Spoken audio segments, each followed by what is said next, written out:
And we are live. JT here. Welcome to the huddle. The huddle is where I sit down with successful people from the world of sport and coaching. It's to learn more about their journey to greatness. Why do I have these conversations? Because success always leaves clues. I want to take a moment to thank you. Whether you are tuning in live as we stream into our Facebook community, whether you are watching the replay on YouTube or on Facebook, whether you're listening to audio on the podcast, thank you so much for being here with me and my special guest today. And here's my reminder to you.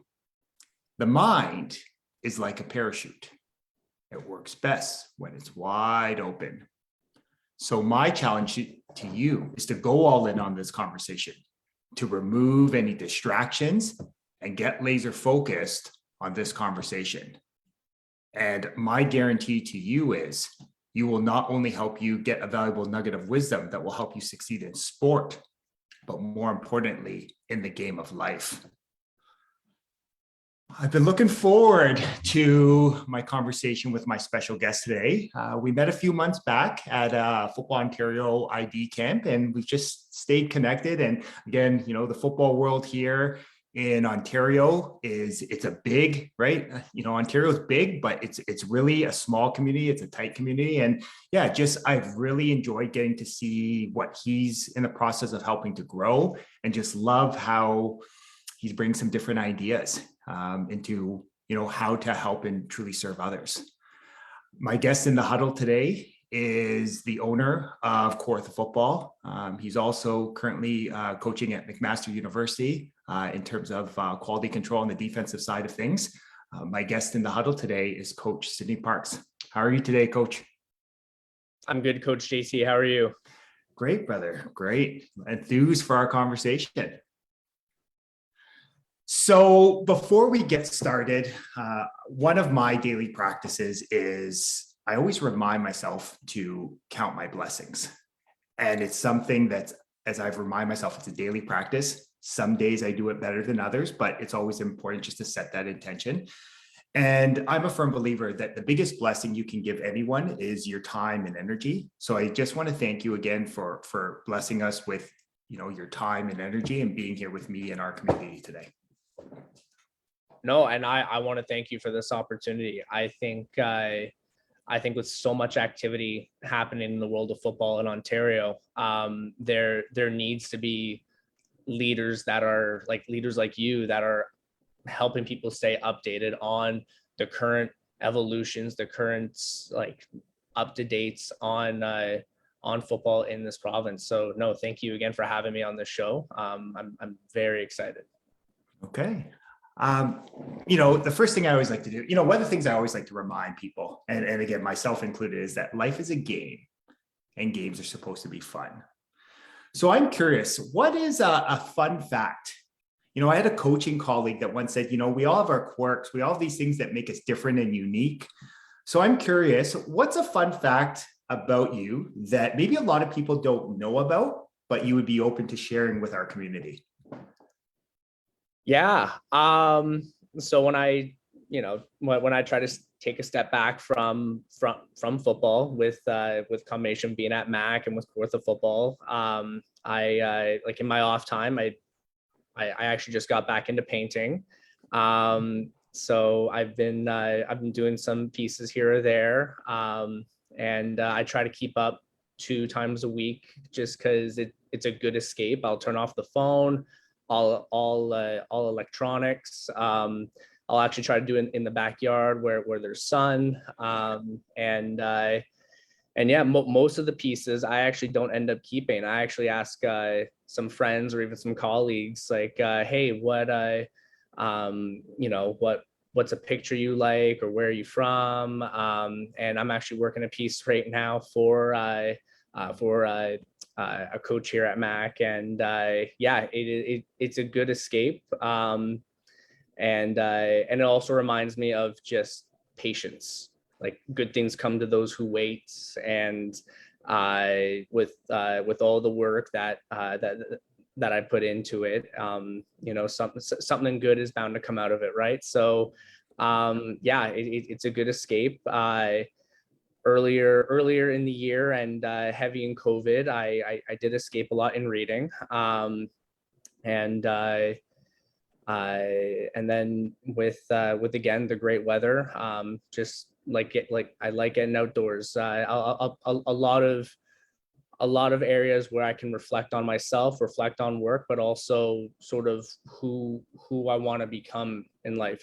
So it's like the world of football. It's I know some people call it a copycat game, but I think there's different ways to go about different concepts in football. But at the end of the day, what makes you a different coach? What makes you different on the sideline, in the meetings? Can players relate to you?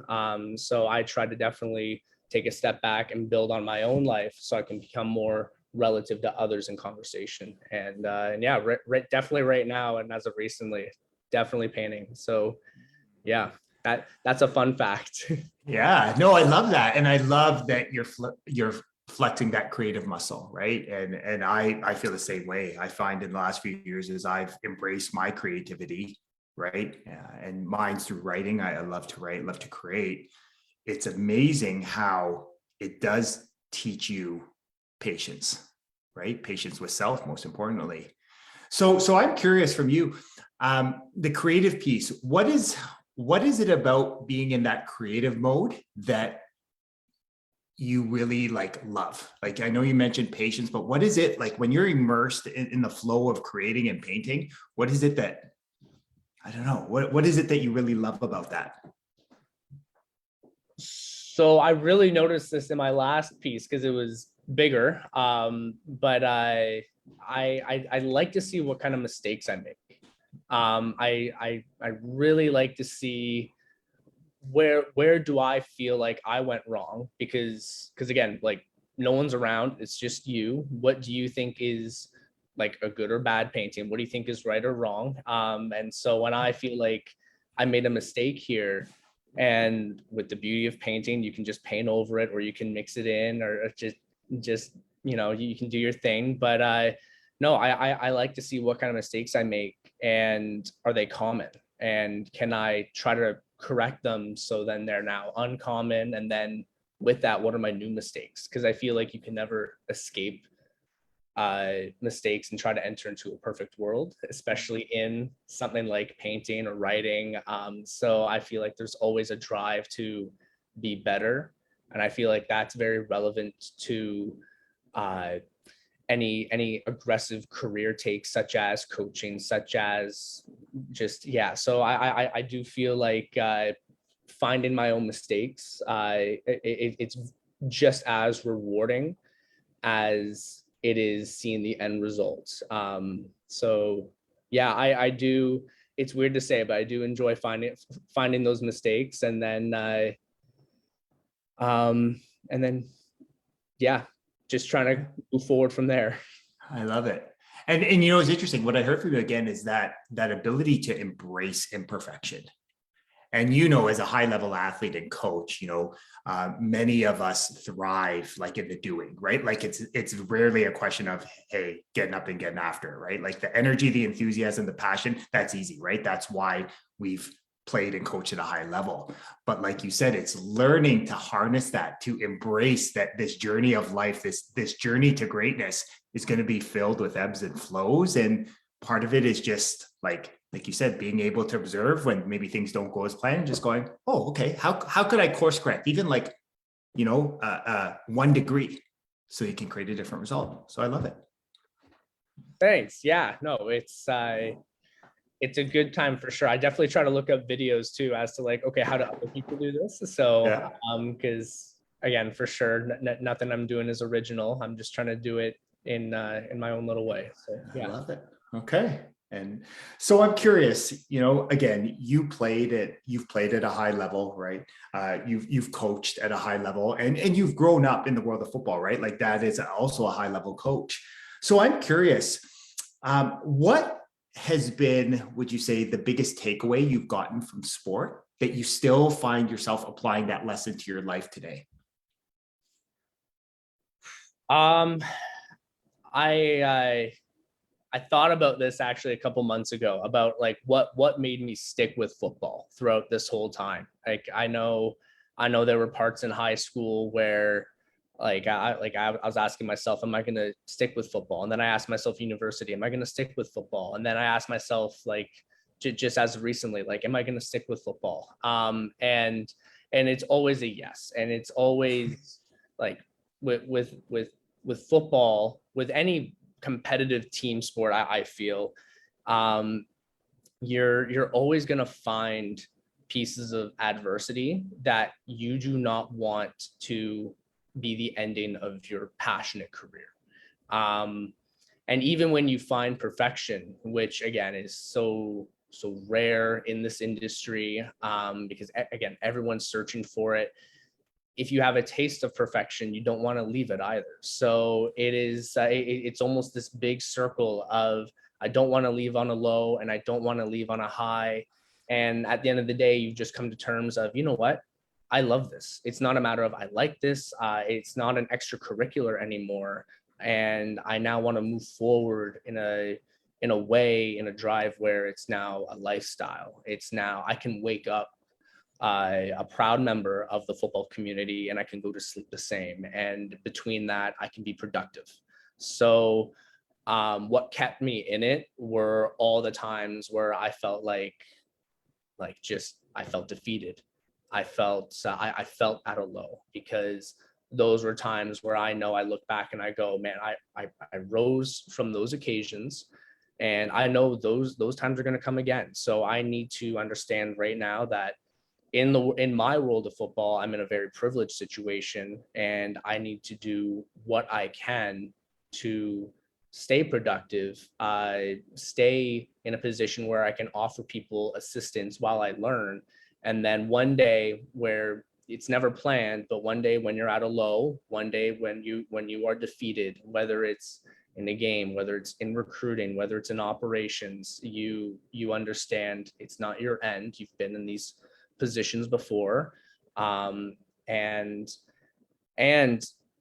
never did I ever rise alone. I had a lot of help, and from that help, I was able to network with the right people. I had teammates, I had coaches that were like always there for me, and I didn't realize it until when I truly needed them.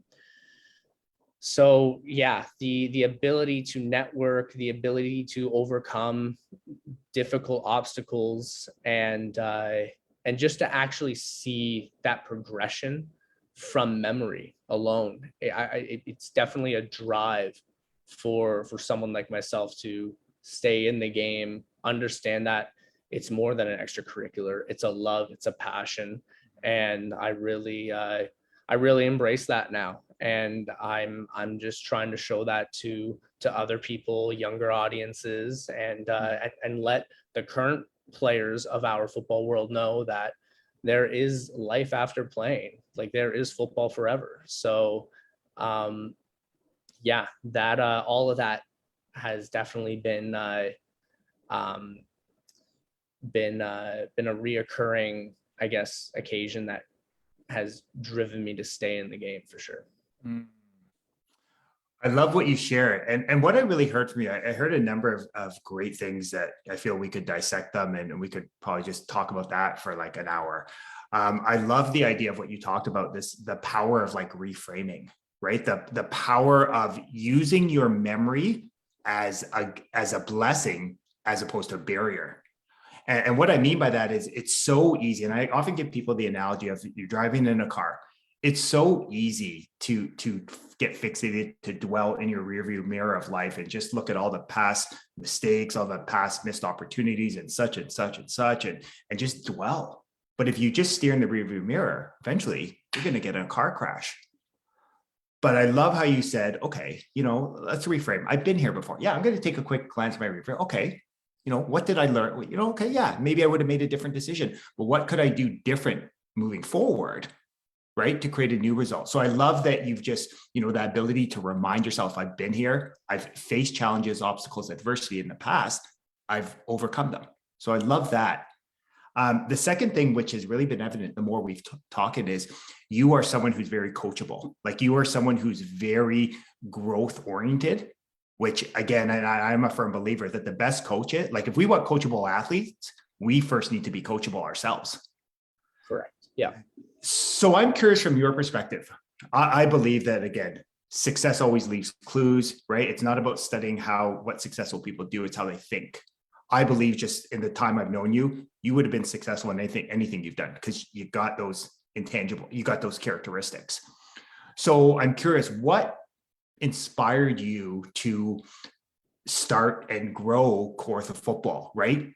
Because it is a unique offering. I think it's really cool, as I mentioned to you before, where it's a different way to look at a problem that really has been on the horizon in high school football for 10, 15, 20 years probably.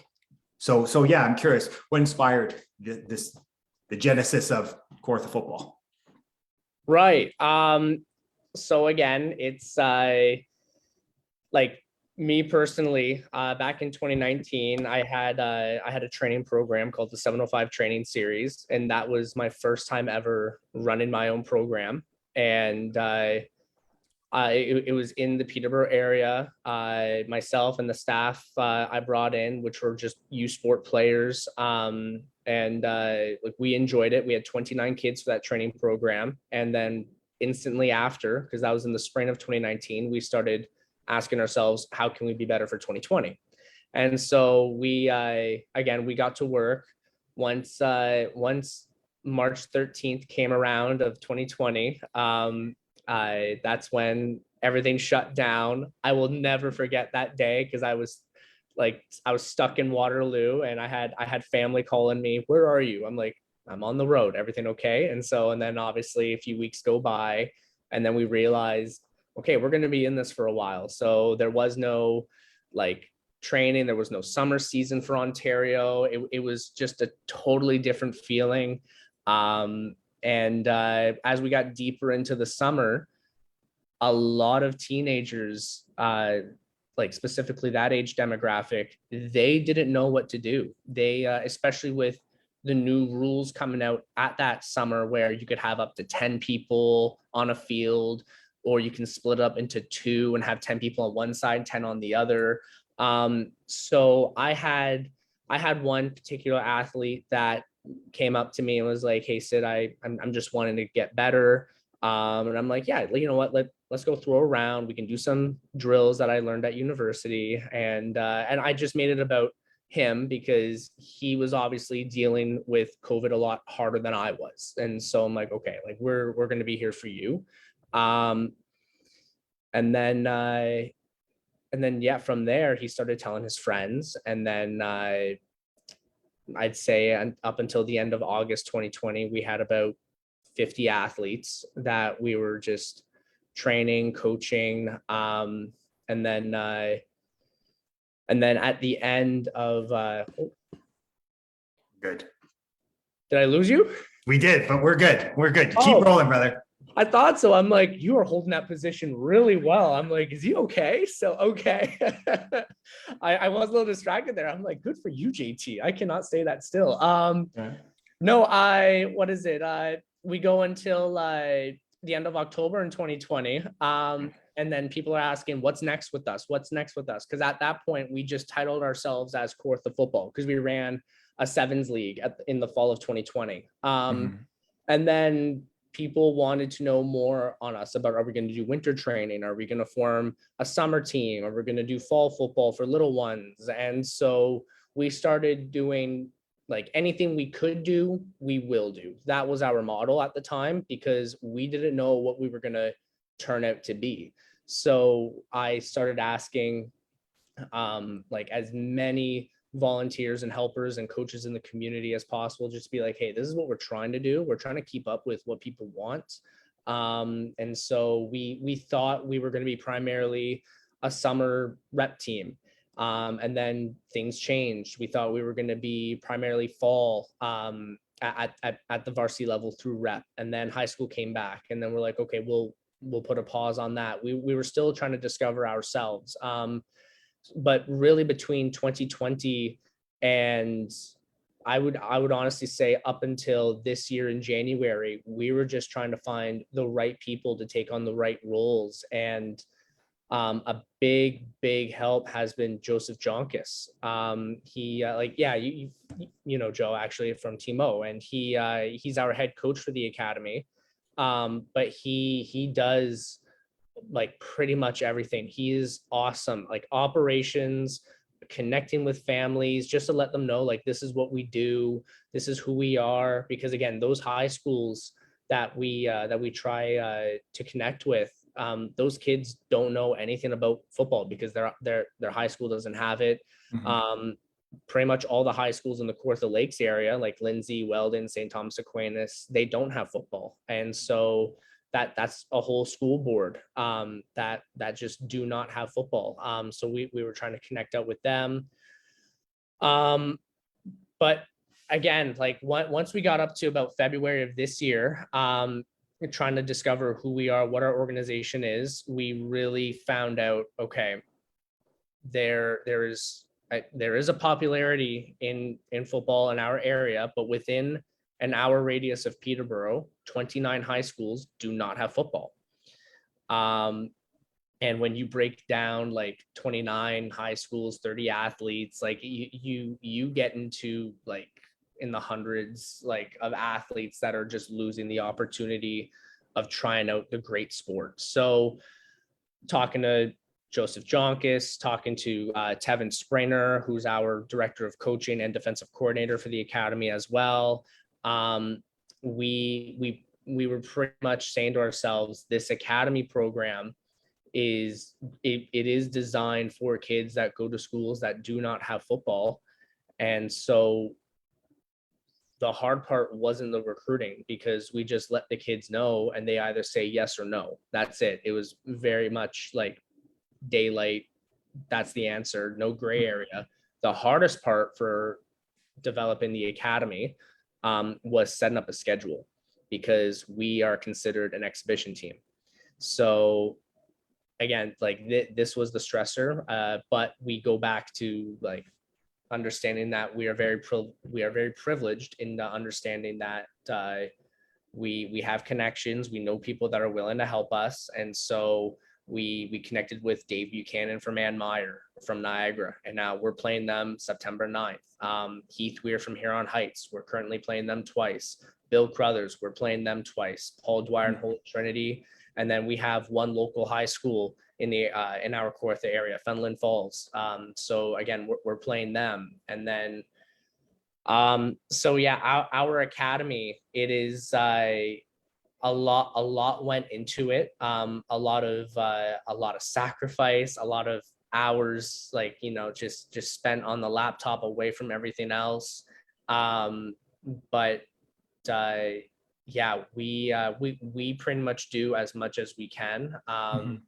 And like even earlier this year, like Aaron Giesler came up to us about first down development, and like we are excited to move forward in that direction, just again building that future. But when we go back to like fulfilling the needs of football in the Kawartha area, we reflect on, okay, there's 29 high schools within an hour radius that do not have football.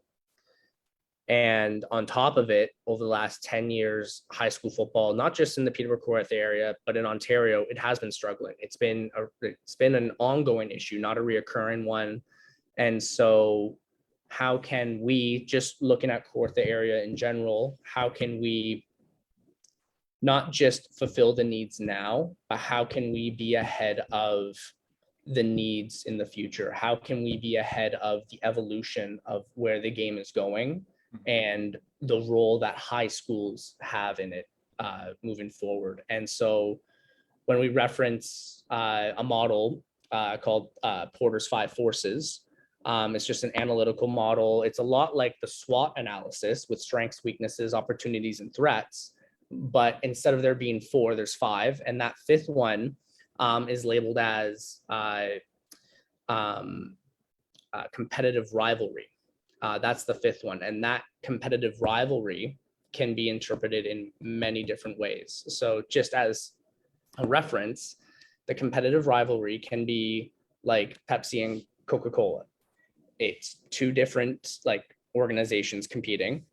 It can be looked at as just FedEx. So FedEx business model, they like there's FedEx Ground, FedEx Air, they have different divisions. And then at the end of their fiscal year, FedEx will actually not necessarily see who achieved the most in monetary sense, but who achieved the most in growth. So who hired more employees, who's like, are you having a greater impact on the North American economy? Just stuff like that. So that's competitive rivalry within a single organization. How we're looking at competitive rivalry through Kawartha Football in our academy is actually referencing Darwinism. So we look at competitive rivalry as how do we stay ahead of our game, like our market, our industry, so that when the time comes for great change, for evolutionary factors, when they hit, how are we going to be in a position where we're not hit hard and we can just naturally embrace that change? Because in the sense of evolution, you have to embrace that change to move forward, because it's obviously stronger than what has been happening before. And so we at Kawartha Football have been doing our best, and we still are. We're coming up with like, we're right now on like year 2025 as to figuring out onto like where is this going to go? What are the contingency plans that we're going to create? And ultimately, with growth and with staying ahead of the evolutionary factors, who can we work with? Because right now, it's just Peterborough, Kawartha area. We're talking about the hour radius because that's what we believe like families are willing to drive to twice a week for practices. Because that's all we do, just 2 practices a week in the evenings and then games on Fridays, weekends off. But there are other areas in Ontario that are struggling. There is Peel region, some areas in Toronto. And again, like there are football community leaders from other areas, not such as Peel and Toronto, that are asking for what is the blueprint for the Kawartha Football Academy, because this area might need it in the future. So we are doing our best to continue to build like great relationships with impactful people. And then, and that is really what's helping us stay ahead of everything. Another thing that we reference in regards to growth are the me, us, and them model. So whenever we're trying to make a decision, how does it benefit like me and solely me? How does it benefit us, everyone? And how does it benefit them? And then when we break it down as to what's the them in this scenario, like the more important them, because a lot of people think it's like, yes, alumni and boosters are important. Like we want the community coming together, but the more impactful them that needs to be around, or else there is no football, are coaches and players. So what is it that coaches and players are needing? Well, they want opportunity. And so again, it comes back to the 29 high schools that don't have football, but it also comes to like with Peterborough specifically, Trent University doesn't have a football program. So what can we do for our academy that can help with exposure? So of the 8 games that we have scheduled this fall, 6 of them were traveling. So we're trying to get into other areas where there is university exposure. With a new team popping up, there's opportunity now for coaches getting more involved. Maybe an increase in role. Maybe there's some trust variables there where they feel more comfortable with us compared to other areas in the community. So we try to reflect on what does the them in this model need, being the coaches and the players. And at the end of the day, you can't run a program or an organization without the players or coaches. They are what you would look at as like the people that are demanding more. They are the consumers in this case. And so the people in charge in leadership roles like myself, Joe Jonkis, Tevin Sprinter, we ask ourselves, what can we do to better the them in this model? What can we do to better the players and the coaches? And what we did was, now our program is beyond a fall season. So we have the fall season, but we also have once a week practices from the middle of January to the beginning of April, just to keep the kids more engaged. We'll also continue doing Zoom meetings, and then we're going to keep our community updated on what OUA camps are going on in the upcoming summer. And then we can get those kids connected to those programs. We also recently just partnered up with a tutoring organization, Academic Athletics. So we are now offering that tutoring component. It's the academic component to our football academy. So we, again, we're going back to the whole, anything we can do, we will do. It's the me, us, and them model, and the them being the coaches and players. How can we benefit them? And then ultimately, how do we stay ahead of the game? What's the evolutionary factors? And how can we almost accelerate the process, so now we are the evolutionary factor, and now we don't have to fear that change. We don't have to feel like we have to make major changes of our own right now, because we're actually ahead of that. So yeah. I love everything you're sharing. Two things sort of as you were sharing that really came on the screen of my mind. One, I had a great mentor, Bob Proctor, who shared this idea that change is inevitable, but personal growth is a choice. So I love how you said you're getting ahead of the curve. You're looking at, where's this thing going? Not today in 2022, but where's this thing evolving to, so that 2025, so we're ahead of the curve, so we can, be more innovative and adaptive. So I love that idea. Two, it really shows me why you chose Waterloo, because I felt like your ability to embrace growth, innovation in that hub in Kitchener-Waterloo, I see why you were drawn there, right? Just a different way of thinking. So I'm curious here. You're pushing the envelope, right, of how things have been done in the past. And it's interesting because a lot of people talk about change. And as I often reference, it's easy to talk about change. It's a little bit more challenging to be the change, right? To actually align your thoughts, your words with your actions. So I'm curious, what has it been like being a catalyst of change in a model that it's always been done this way, where now you're sort of innovating what it could look like moving forward? Has it been seamless? Have people been receptive to the idea? Yeah. What has your lived experience been up to this point? It's been a mixture of everything, my man. It's you have people that are being almost too kind, in the sense of they're saying Sid, this is genius. Sid, this is awesome. It's okay, it's not. It's not genius, but it is. I think it's a good idea.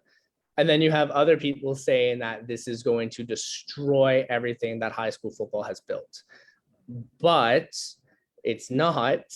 And at the end of the day, this is actually increasing more opportunity for players. You cannot say it's destroying football when you're adding more teams. And this only popped up because there is a lack of teams that high school football is offering. So, and those are really hard to conversations to have with people, because there is a huge difference between saving high school football and saving football in Ontario. There is a huge difference. And we, with us at Kawartha Football, we can have a part and a say in this. We can help out those kids. We are in leadership roles, in decision-making roles, where we can contribute to football in the province and increase the interest, make something different out of it. Where with high school football, we're not the leaders.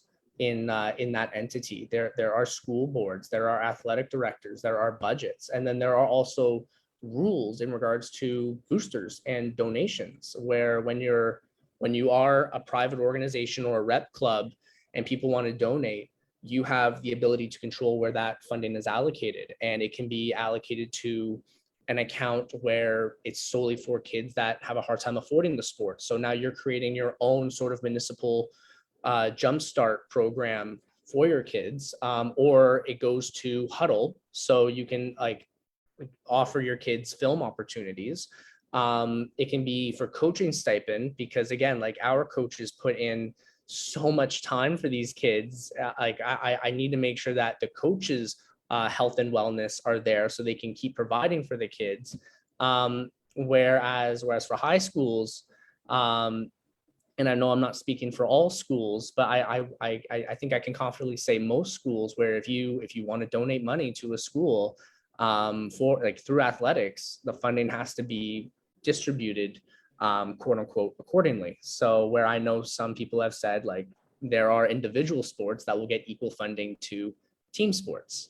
And then with also, again, the evolution of inclusivity, health and safety in sports, I know a lot of schools reroute themselves to a track and field model where the sense of injury is a lot lower. There are still a lot more participants. And then you ask yourself, well, how are the other team sports doing in high school? Well, high level competitive hockey is not really through high school. I'm not familiar with basketball, so I won't speak on it, but football right now, it's just becoming an increasingly more expensive sport. The average helmet in 2011 was in the 200s. Now it's in the 400s. Recertification costs are increasing. And our LTAD model is being like, it's laying down the hammer, which is awesome. It is letting everyone know these are, this is the path that you need to take to offer your kids a safe sport organization. So you like the minimums for teams, they're increasing. The duration of safe contact is extending, which is absolutely necessary. But there's a lot of high schools that are struggling with that because their teachers are volunteers. And with that said, a lot of teachers, they get their positions because they are good teachers. You don't have high schools like trying to find the best high school football coach and then bring them on as a teacher. You're trying to find the best teachers to educate the future. So, and it's not just football that can sometimes hurt from this, it's other sports, because you might not have teachers that not only aren't educated to properly teach that sport, which is fine because you can still train them, but they may not be interested. So there is a lot of variables that people like myself, people like others that run rep programs, academy programs that are outside of schools, the education system, we just cannot contribute as much into high school football specifically because there's a lot more adversity to go through. And could we go through it? Possibly. It's a lot more time. And again, you're like any innovative ideas, they may not go through.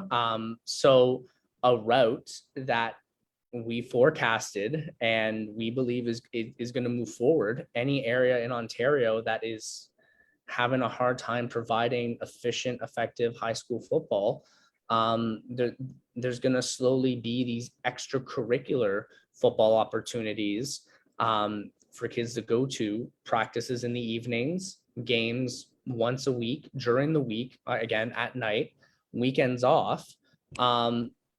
Will it be more expensive because high schools have access to their fields for free while these individual programs have to pay rent costs? Yes. But what we're doing is, because our fees are a little higher, we are offering more. So we have access to free tutoring. We have off-season practices and training methods. We have dietary needs for specific players. And then again, in the summer, would we like to do a sevens and like a group of linemen being sent to big man camps? Absolutely. So there's more unity and harmony involved for our players. And even though the fee is a little higher, we're actually making football now not just a 3-month or 4-month season, but it's an all year round commitment to yourself. And I think the big thing that people need to understand is with these academies, when they do start popping up, is if you are a young boy or girl that is interested in the sport and you want to be competitive in it, this is a good opportunity for you, because now you get to see what it's like to be not just in an environment where it's giving you the tools for you to be fully committed to the sport, but you're now also surrounding yourself with an audience that's very like-minded to yours. You're surrounding yourself with teammates that have the same goal as you. So, and as long as our organization keeps preaching our student athlete life, our like staying on top of everything, time management, it's looking like it'll move forward. We just don't know how big it's going to get. And again, it's a hard conversation for a lot of people, because there are people that are so passionate. Like I won 3 like championship rings in high school, and it's like, yeah, there's a lot of emotional value to that for sure, but we cannot live in the past. We need to understand our world greatly changed, and what's better for our kids now. And at the end of the day, what's better for our kids now is to stop telling stories of our past and make sure that they have the opportunity to play, so then they can go on and tell stories in their future. So, yeah. I love that. And a couple of things that I really heard from you. I've heard the word opportunity come up numerous times. Like, I love this idea. Like, you're just so focused on, what can we do to create more opportunities, right? Where really, when you take it at a lens, creating more opportunities actually keeps, like, as you said, it's aligning with Canada's long-term athlete development model, because we're keeping people involved in sport and physical activity, which goes beyond just, championships, wins and losses. It keeps, the health and wellness of every Canadian, right? Gives them an opportunity, which is, you and I know, if we've ever needed a reminder on the importance of health and wellness, it's been in the last 2.5 years. The interesting thing that really came up for you, and I love just your approach. I love how you're bringing these ideas of like these different ideas, and you're acknowledging that, yeah, some people embrace it, some people embrace change, some resist it, but it's just, that consistency. And what it reminded me of is, so I during my 15-year teaching career, I taught at 3 schools, and again, wide range. And I taught at a middle of the road school, and I was there from where we created it from one of the least successful in terms of wins and losses as a program in the city, to where we were, playing for city titles. And I remember, as an up and coming coach, younger, maybe less lived experience and less wisdom, I remember sometimes being fixated on what other people were doing, right? What other programs had, what I perceived we didn't have. Where I remember when I got to my last school, which again was, a perennial power, both provincially and nationally, my mindset sort of shifted, because like you said, I started getting around different thinkers, right? People that just had a different expectation. And I remember going to speak to a community football program where there are hundreds of young athletes there, and asked me, and I said, you know what, here's the truth. For some of you, our school will be a great fit for you, but here's the truth. This school might be the great fit for you. This school might be a great fit for you. So I remember just coming from this perspective, like at the end of the day, the more young people we had playing football, that's what I really wanted to do, because the truth is, some were a great fit with us, some were a great fit with our quote unquote rival down the street, and that's okay. But really, at the end of the day, the more people, more athletes and coaches involved in football, that's a win-win-win. So I love everything you're sharing there. Thanks. Yeah, it's increase the quantity of players and coaches involved. Yeah. And then like also specifically through like our PSO in Football Ontario, get everything through there. And then at the same time, have more opportunity for players, because now we're now exercising player choice. And we're now almost like what hockey's doing here. Like with hockey, if you're a competitive hockey player, you have decisions to make. Like like they're not easy decisions, but you're going to learn from them. And it is life. It is like the first stepping stone to life beyond the sport. Too many kids now are just like, I just want to play the sport and that's it. And that's fine. You can go to organizations and communities that have that. But then when you have others that want to be a little bit more competitive, but don't have a lot of choice, they just have the one path, and you sort of like reflect and go, are they doing like, or sorry, are we doing them a service by just having them go the one path and they're not exercising choice? And no, I don't believe so. I believe we need to exercise more player decision making so they can learn from their decision making process. Sports shouldn't just be about how tall, big, fast, strong you are. Like what are your physical tangibles? You understand playbook X's and O's. But it should be like also a matter of what is your character life? What is your character like? What do you want from the sport? If it's just to play the sport and that's it, that's absolutely fine. But if you're looking for more, or at least interested in more, can we offer these kids different choices? Like I know in Toronto and Ottawa, they have that. Like you can go to different rep clubs. There's different high schools that are nearby. There's also training programs here and there.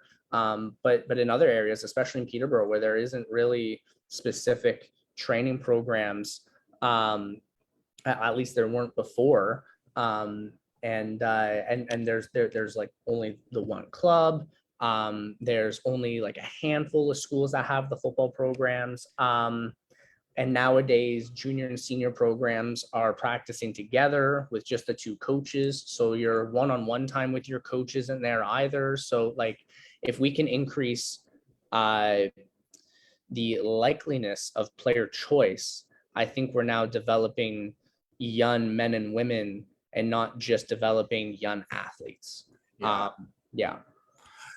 And it's interesting you talked, like I know you mentioned about safe sport. And I was speaking with Alexia Tam, who's on the board of directors of Football Ontario. She's an expert in the DEI space, the diversity, equity, inclusion, specifically around safe sport. And she reframed my whole understanding of safe sport because she said it was all about empowering people to have choice in their sport experience. So it's interesting how, and you know, talk about things happening timing. I was speaking with a friend who's also a TMO parent who's also exploring Kawartha Football, and they called me and asked me, you know, about football. And that's what sort of prompted me, right, to reach out to you and go, hey, like I know, hey, I love Joe, you know, love what you're doing. Yeah, tell me more. And it was interesting that it was from that conversation prior where I asked this parent, well, what's most important to you?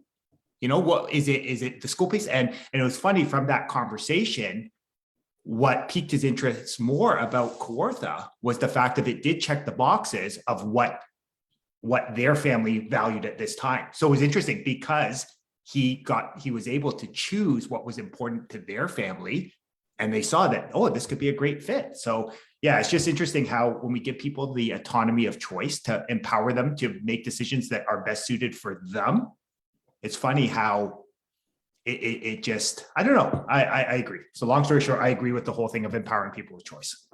Free will. It's one of the greatest gifts we have. Absolutely. And I think I think we also need to let our young leaders, our like teenagers in Ontario understand that it's also relevant to them too. It's not just when you turn 18 and you're older, like that's when you have that free will. It's like, no, like what do you want now? Like let's figure that out. It's not going to be easy. Yeah. I know when I was in grade 9, I wanted to go to Laurier, you know, I wanted to go to Laurier and study psychology. And then next thing I knew, like a few years later, I'm at Waterloo studying economics. So it's just things change. So, but if you can identify early what you want, your decision-making process gets easier over time. So instead of keeping all last seconds because you think, oh, I'm not at the age yet to make these decisions on my own. No, we need to start promoting that more. Absolutely. Yeah, I love it. I love it because I always like to listen to what people want and then ask them questions. And yeah, so I love empowering people with choice, like free will. Again, it's interesting how the ability to make quick and fast decisions is the hallmark of every successful person in any area of life. And yet, and I speak from lived experience as an educator, how little those, like, it really isn't always taught in school. So it's kind of interesting that way. So I'm curious, I love everything you're growing. I think what I've really got from this is I love how you're living in harmony with your different passions. You have a background in economics, you have a passion for football, and you really just want to help and serve others along their journey to greatness. And here you are with Kawartha Football, living it, breathing it. So I'm curious, if anyone wants to learn more about Kawartha Football or just wants to see even if it's the right fit, what's the best way people can learn more or even get connected with you?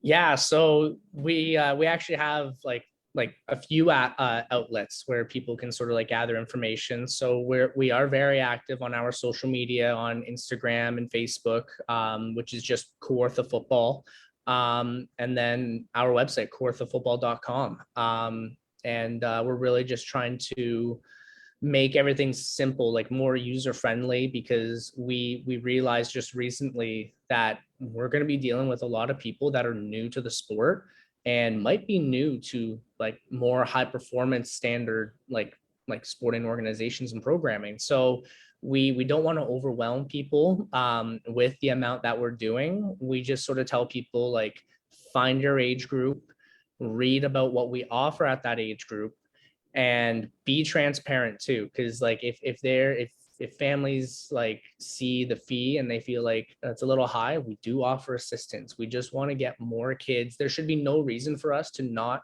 max out the roster. So let's just get as many kids out as possible. And if you are even slightly interested in playing football for us and you go to a high school that does not have football, at the very least, give us a call so we can just give you the information as to what it's like, what is life like as a player with us. Because we haven't had a season yet, we can just go over what you can expect and what our program agenda is like over what we would call like is an 8-month program, because we're more than just the fall season. But yeah, our website and social media accounts, it's just type in Kawartha Football. You'll see the navy blue and white and our new otter logo that we had a local Peterborough designer make. So yeah, that would be the best way to communicate with us. Okay. Just on a side note, the one thing I really love, and I like that you acknowledge the fact of these last 2.5 years, I think some people have missed out on the opportunities to be involved in high performance sport. The one thing that I feel is different, and again, this is coming to get to know you and working alongside Coach Jonkis, is I love how it really is athlete centered, right? Like you're not only talking about helping them become better football players, which they will, but it's the training aspect, it's the school aspect, it's the mental performance. Like it really is an athlete centered one that are going to help them become champions of life. Which at the end of the day, that's why we do it, right? So I just want to, really applaud you for seeing the big picture. Thanks. Yeah, and Jonkus and I talked about this a lot. Our job isn't to make the best football player now. Our job is to increase their ceiling and their confidence. So by the time they get to a CJFL or U Sports team, they're not overwhelmed of like the campus, everyone else, and they can just listen to their coaches. Because like the things that Jonkus and Coach Tevin will teach, like they'll teach you some good stuff, but the U Sport coaches and even CJFL coaches, like our kids need to be prepared for them. So we're just trying to make their bottle of knowledge bigger instead of filling it up. That's all. So yeah. I love that. So Sid, I just want to take a moment just to acknowledge you. I want to acknowledge you for the man you are, the great son, the great teacher, coach, mentor, but more importantly, the amazing human being you are. The one thing that I've really come to appreciate, especially through this conversation, is your ability to take that proverbial 30,000 foot view, right? To really see what the big picture is, and just your openness to understanding it's a journey that's filled with ebbs and flows. But, you're so committed to like, sort of being resilient and just continuing to move forward. So I just want to acknowledge you for being an amazing human being, brother. Yeah, I really appreciate those words, Coach. Thank you. Okay. So folks, Coach Parkes shared so many valuable nuggets of wisdom that will not only help you succeed in sport, but more importantly, in the game of life. But as I remind you every time in the huddle, knowledge is potential power. It's the consistent and focused application of great knowledge that actually creates great results. So my challenge to you is to take one of these valuable nuggets of wisdom and go apply it to your life today. And as I remind you every week in the huddle, you are deserving of greatness. You are worthy of greatness. You are greatness. And my only ask from these conversations is, if this resonated with you, then please share it with a friend, a loved one, a family member. Because the more people we have understanding these simple ideas, the more beautiful this amazing world will be. As always, I love having these conversations. I look forward to chatting with you next time in the huddle. Have a blessed rest of your day.